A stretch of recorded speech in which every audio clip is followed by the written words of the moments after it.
Hello everyone, कैसे हैं आप लोग। आज हम महात्मा गांधी काशी विद्यापीठ के बीएड थर्ड सेमेस्टर के पेपर नॉलेज एंड करिकुलम के बारे में आज डिस्कस करेंगे। इससे पहले हम लोगों ने नॉलेज एंड करिकुलम के सिलेबस को अच्छे से देखा था। ये वीडियो उन सभी बच्चों के लिए यूजफुल है जो बच्चे महात्मा गांधी काशी विद्यापीठ के संबद्ध कॉलेजों से बीएड का कोर्स वर्तमान में कर रहे हैं। आज हम यूनिट फर्स्ट स्टार्ट करेंगे, जिसमें जानेंगे एपिस्टेमोलॉजी, उसके कंसेप्ट के बारे में और उसके टाइप्स के बारे में। जो ये हमारा वर्ड है ज्ञान मीमांसा, एपिस्टेमोलॉजी, ये हमारा part of branches of philosophy. यह हमारे दर्शन शास्त्र की शाखाओं का एक हिस्सा है। आप लोगों ने बीएड फर्स्ट सेमेस्टर में पढ़ा होगा ब्रांचेज ऑफ फिलॉसफी, जिसमें हम लोग देखते हैं ब्रांचेज ऑफ फिलॉसफी के 3 पार्ट होते हैं: मेटाफिजिक्स, तत्व मीमांसा, एपिस्टेमोलॉजी ज्ञान मीमांसा, एक्जियोलॉजी आपका मूल्य मीमांसा। जो हमारा तत्व मीमांसा होता है, इसमें हम व्हाट इज रियलिटी, वास्तविकता क्या है, उसके बारे में जानने का स्टडी करते हैं। जो हमारा ज्ञान मीमांसा है, इसमें व्हाट इज ट्रूथ, सत्य क्या है, इसके बारे में स्टडी करते हैं। और जो हमारा एक्जियोलॉजी है, इसमें हम व्हाट इज वैल्यू, मूल्य क्या है, इसके बारे में जानने का स्टडी किया जाता है। एपिस्टेमोलॉजी ये एक ग्रीक वर्ड है। ग्रीक वर्ड एपिस्टीम और लोगस से मिलके बना है। एपिस्टीम का मतलब होता है नॉलेज, ज्ञान, और लोगस का मतलब है स्टडी या साइंस। यानी हमारा एपिस्टेमोलॉजी साइंस ऑफ नॉलेज, ज्ञान का विज्ञान है। और जहाँ हमारा विज्ञान वर्ड यूज होता है, शब्द यूज होता है, इसका मतलब उसका सिस्टमैटिक अध्ययन, क्रमबद्ध तरीके से अध्ययन किया जाता है। यानी ज्ञान का हम क्या करते हैं, क्रमबद्ध तरीके से अध्ययन करते हैं। यह इस प्रश्न का उत्तर देना चाहता है कि संसार में सत्य क्या है। आते हैं जो हमारा ज्ञान मीमांसा है, इसके 3 मुख्य प्रकार हैं, जिसमें जो पहला है हमारा बुद्धिवाद। इसके जो प्रवक्तक हैं डेकार्ट हैं। डेकार्ट ने कहा था कि ज्ञान प्राप्त करने का एकमात्र साधन बुद्धि होती है। यानी बुद्धि के अलावा और कोई भी साधन ऐसा नहीं है जिससे हम ज्ञान प्राप्त कर सकते हैं। केवल हम लोग बुद्धि के द्वारा ही ज्ञान प्राप्त कर सकते हैं। इन्होंने कहा true knowledge is a universal and essential.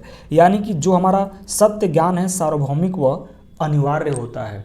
यानी आपको पता होगा सूरज हमारा पूरब से निकलता है, ये हमारा क्या है, यूनिवर्सल ट्रूथ है। यहाँ हमारा क्या लॉजिक आ रही है, बुद्धिवाद। ये डेकार्ट का कि उन्होंने कहा कि बुद्धि ही एकमात्र साधन है। दूसरे है हमारा अनुभववाद। इसके जो प्रवक्तक हैं जॉन लॉक ने बोला था कि जो ज्ञान है, तो ज्ञान प्राप्त करने का एकमात्र साधन अनुभव है। अनुभव के द्वारा ही हम ज्ञान को प्राप्त करते हैं। ये कहते हैं कि जब बच्चा जन्म लेता है तो उस टाइम क्या करता है, बच्चे का जो मस्तिष्क होती है वो कोरे कागज़ के समान होता है, यानी शून्य होता है, और इसमें बुद्धि का कोई भी स्थान नहीं होता है। इन्होंने एक वर्ड यूज किया सेंसेशन, संवेदना। इसमें ये इन्होंने कहा कि बाहरी उत्तेजना के कारण किसी इंद्रिय अंग द्वारा उत्पन्न होने वाली मानसिक क्रिया। यानी कि बाहरी कोई भी आपका उत्तेजना होता है, जैसे बच्चा है, अब बच्चा सोया है, तो अगर आप उसको कोई दवा पिलाते हैं, अब दवा जो है कड़वी है, तो बाहरी उत्तेजना क्या है हमारी, यहाँ पे दवा है, दवा जो है बच्चों को पिला रहे हैं। अब उसका जो इंद्रिय अंग है, तो उसमें क्या इंद्रिय अंग एक्टिव होगा, तो आपका जीभ एक्टिव होगा। अब जीभ पे जहाँ दवा जाएगी, अगर कड़वा होगा तो उसको फील होगा कि ये दवा क्या है, कड़वा होगा, तो उसको पीना नहीं चाहेगा। यानी कि उसके जो बाहरी उत्तेजना के कारण उसका जो इंद्रिय अंग था, जीभ था, उसमें क्या है, उत्पन्न होने वाली मानसिक क्रिया, उसको समझ में आया कि ये क्या है, कड़वा है। तो उसी प्रकार से इन्होंने संवेदना को ये कहा कि ये हम लोग ज्ञान किसके द्वारा प्राप्त कर सकते हैं, अनुभव के द्वारा प्राप्त कर सकते हैं। तीसरा हमारा आलोचनावाद, क्रिटिकल थ्योरी है। इसके प्रवक्तक फेमस फिलोसोफर कांट हैं। इन्होंने बताया था, इन्होंने कहा कि बुद्धिवाद व अनुभववाद स्वयं में क्या है, अपूर्ण है, पूरे नहीं हैं। इन दोनों के द्वारा स्वीकार किए गए तथ्य तो सही हैं, परंतु दोनों के द्वारा अस्वीकार किए गए तथ्य क्या हैं, गलत हैं। हम न तो बुद्धि की सहायता से ज्ञान की व्याख्या कर सकते हैं और न ही अनुभव की सहायता से। यानी कि हम जो ज्ञान है, ज्ञान को नहीं बुद्धि के द्वारा बता सकते हैं और नहीं अनुभव के द्वारा। इन्होंने कहा कि हम इन दोनों के सहयोग की आवश्यकता है। यानी कि ज्ञान प्राप्त करने के लिए हमें अनुभव की भी आवश्यकता है और हमें बुद्धि की भी आवश्यकता है। इन्होंने ज्ञान के 2 पक्ष के बारे में बताया, एक ज्ञान की विषय वस्तु, सब्जेक्ट मैटर ऑफ नॉलेज, और एक ज्ञान का रूप। इन्होंने ज्ञान की विषय वस्तु को अनुभव के द्वारा प्राप्त करने के लिए बताया कि अनुभव के द्वारा हम ज्ञान के विषय वस्तु को प्राप्त करते हैं और ज्ञान के रूप को हम बुद्धि के द्वारा प्राप्त करते हैं।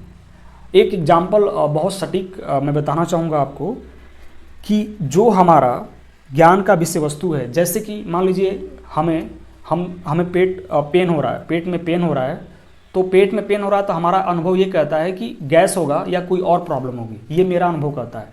लेकिन मैं अगर जब डॉक्टर के पास जाता हूँ, डॉक्टर वहाँ पे जांच के लिए लिखता है, जो अल्ट्रासाउंड कराता है, अल्ट्रासाउंड में हमें ये पता चलता है कि हमारा क्या है, स्टोन है।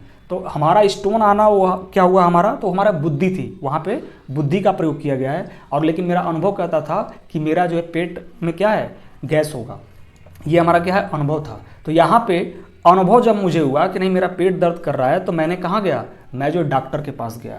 यानी कि अनुभव के साथ हमारा क्या है, बुद्धि का रिलेशन है। अगर मुझे अनुभव नहीं होता कि नहीं पेट दर्द कर रहा है, तो मैं वहाँ पे डॉक्टर के पास जाने की कोई आवश्यकता नहीं होती।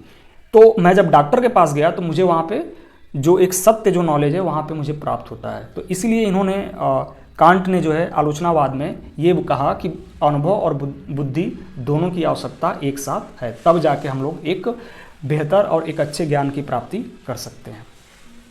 Thank you. आज के लिए इतना ही।